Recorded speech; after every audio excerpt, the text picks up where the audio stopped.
Hello दोस्तों, स्वागत है आपका मेरे YouTube चैनल मार्केट मेनिया में। आज हम FIIs DIIs के कंसेप्ट को समझेंगे। आप काफ़ी समय से परेशान होंगे कि आखिर मार्केट कब तक गिरेगा, पर मैं इससे उल्टा सोच रहा हूँ कि आखिर ये कब तक संभलेगा। जी हाँ दोस्तों, मेरे हिसाब से मार्केट उतना नहीं गिरा है जितना इसको गिरना चाहिए था। अब आप कहोगे सेंसेक्स 62,000 से 52,000 तक आ चुका था और आप कह रहे हो कि इसको और गिरना चाहिए था। जी हाँ दोस्तों, जिस हिसाब से FIIs ने रिकॉर्ड तोड़ पैसा इंडियन मार्केट से निकाला है ना, उससे तो यही निष्कर्ष निकलता है कि मार्केट को अब तक 40,000 पर पहुंच जाना चाहिए था।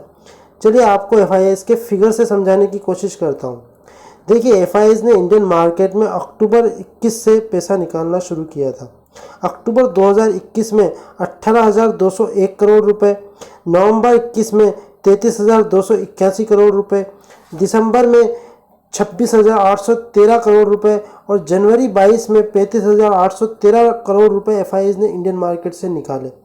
फिर फरवरी 2022 में रशिया यूक्रेन वार के बाद FIIs को 40,700 करोड़ रुपए निकालने पड़े और इसके चलते मार्च 2022 में 35,921 करोड़ रुपए और अप्रैल में थोड़ी सी पॉजिटिविटी दिखाते हुए केवल 20,043 करोड़ रुपए ही इंडियन मार्केट से निकाले। फिर उसके बाद अमेरिका में इन्फ्लेशन की जैसे ही खबर आई ना दोस्तों, फिर FIIs को इंडियन मार्केट से भयंकर रिकॉर्ड तोड़ पैसा निकालना पड़ा और वो FIIs ने हाईएस्ट अमाउंट किसी एक मंथ में अब तक का 42,935 करोड़ रुपए निकाले। और अभी जून महीने में भी ये निकासी जारी है, मतलब जून में भी FIIs अपना पैसा निकाल रहे हैं और आगे कब तक निकालेंगे ये कुछ कहा नहीं जा सकता। अब आप जानना चाहोगे कि कुल कितना पैसा FIIs ने इंडियन मार्केट से निकाला। तो फाइनेंशियल ईयर 2022 में अकेले FIIs ने एक साल में 1,76,921 करोड़ रुपए इंडियन मार्केट से निकाल चुके हैं। आपको जानकर हैरानी होगी कि इतना पैसा आज तक FIIs ने कभी नहीं निकाला है, चाहे तो पूरे 10 साल का रिकॉर्ड उठाकर देख लो। कोरोना में भी FIIs ने इतना पैसा नहीं निकाला था।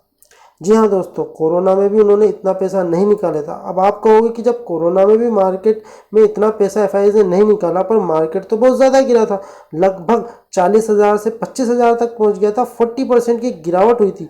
तो दोस्तों हाँ, बिल्कुल ये बात बिल्कुल सही है कि बहुत ज़्यादा गिरावट हुई थी और FIIs का पैसा निकालने की वजह से ही हुई थी।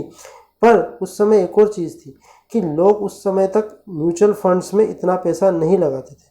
दोस्तों, कोरोना के पहले हमारे इंडियन मार्केट में रिटेल इन्वेस्टर बहुत कम थे, म्यूचुअल फंड में भी पैसा लगाने वाले बहुत कम थे।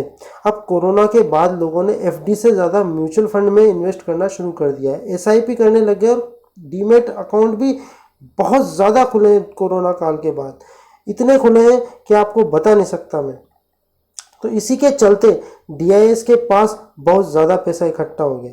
अब जैसे ही FIIs माल बेचते हैं, DIIs उसे तुरंत खरीद लेते थे। इससे मार्केट उतना नहीं गिरा जितना उसे गिरना चाहिए था। मतलब रिटेल इन्वेस्टर ने FIIs को धूल चटा दी। रिटेल इन्वेस्टर ने FIIs की सारी प्लानिंग धराशायी कर दी। वो हमेशा क्या करते थे कि मार्केट को ऊपर ले जा करके एकदम से सेलिंग करते थे और सेलिंग प्रेशर क्रिएट करके मार्केट को नीचे ले आते थे और नीचे के भाव पर वापस वो खरीदते थे और एंट्री करते थे। और इसी तरीके से FIIs का जो पैसा कमाने का तरीका है वो ये इम्प्लीमेंट करते थे और अल्टीमेटली उनका मोटा मुनाफा कमाते थे। पर उनकी ये सारी चालाकी धराशायी हो गई। क्यों? क्योंकि रिटेल इन्वेस्टर ने अभी तक भी मार्केट गिरने के बाद बिल्कुल बने हुए हैं। जो लोग खुद से इक्विटी में लगाते हैं वो भी बने हुए हैं, प्लस सबसे ज़्यादा जो कंट्रीब्यूशन हुआ है DIIs का। DIIs ने रिकॉर्ड तोड़ बाइंग करी है इस गिरावट के दौर में। चलिए आपको DIIs के आंकड़े दिखाते हैं।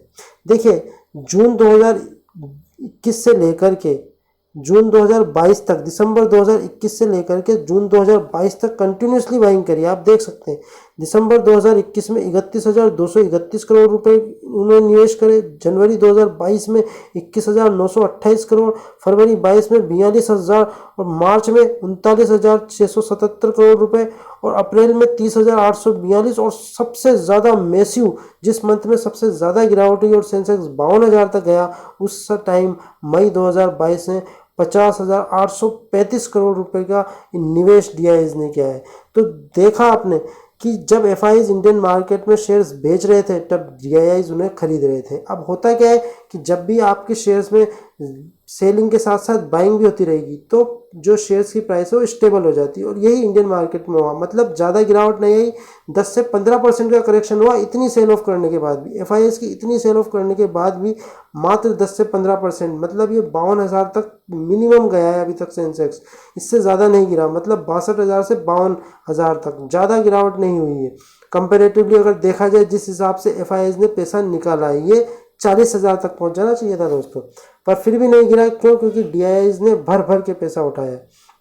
चलिए जानते हैं कि पूरे साल भर में डीआईआईज़ ने कितना माल उठाया।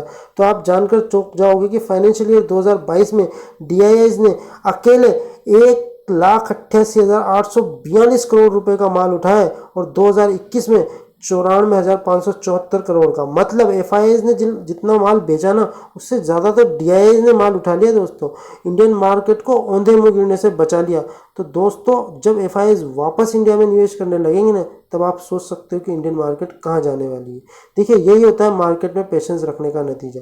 जो भी गिरावट में डरकर पैसा निकाल लेते हैं वो हमेशा लॉस उठाते हैं, और जो इस समय निवेश करके मार्केट में बना रहता है वो हमेशा मार्केट से पैसा बनाता है। देखिए जब एफआईआईज़ वापस इंडियन मार्केट में निवेश करने लगेंगे ना, तब मार्केट आराम से 65,000 तक जाने वाली है, इसमें कोई संदेह नहीं है। उस समय का वेट करिए जब एफआईआईज़ वापस इंडियन मार्केट में पैसा लगाने आएंगे। ये तो कोई भी गारंटी से नहीं कह सकता कि एफआईआईज़ कब पैसा लगाएंगे, क्योंकि उनके पर्सनल डिसीजन है, वो कब इंटरेस्ट लेते हैं, कब उनका मूड बनता है वापस इंडियन इकोनॉमी में पैसा पंप करने का। तो जैसे ही वो जब उनका मूड बना लेंगे और उस टाइम जब डीआईआईज़ का ऑलरेडी इन्वेस्टमेंट होगा और अब संभाल चुके हैं डीआईआईज़ काफ़ी हद तक इंडियन मार्केट को, ये ज़्यादा नहीं गिरने वाली, क्योंकि एफआईआईज़ को जितना निकालना था वो निकाल चुके हैं, उनके पास भी जितना पैसा होगा उतना ही तो निकालेंगे।